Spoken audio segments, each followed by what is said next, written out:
Ellis Hoson nagdadalang tao na kay Joshua Garcia.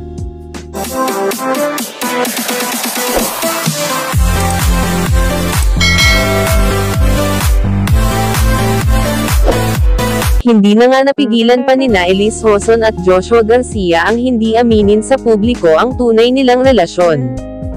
Bagamat patuloy pa rin silang pinag-uusapan sa buong social media platforms ay nagsalita na rin ang dalawa tungkol sa kumakalat na isyu. Kung matatandaan, unang naspottan ang dalawa na magkasamang nagmamall noong Star Magical Christmas 2024.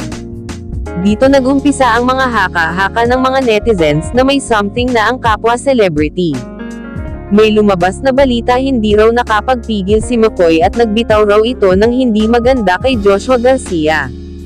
Kaya naman kumuha na ng bodyguard si Joshua dahil na rin sa kanyang seguridad. Hindi raw kasi matanggap ni McCoy ang ginawa sa kanya ng kanyang partner. Samantala, ayon naman sa usaping buntis si Ellis, ipinaliwanag ng aktres na walang katotohanan ang lahat dahil wala naman raw ibang nangyari pa sa kanila ni Joshua. Tanging magkaibigan lamang umano silang dalawa. Ngunit maraming mga netizens ang nagsasabi, ang isang babaeng may anak na at may partner hindi na raw dapat pang sumama sa isang lalaki kahit na magkaibigan pa umano. May karapatan umanong magselos itong si McCoy dahil masakit ito sa kanyang pagkalalaki.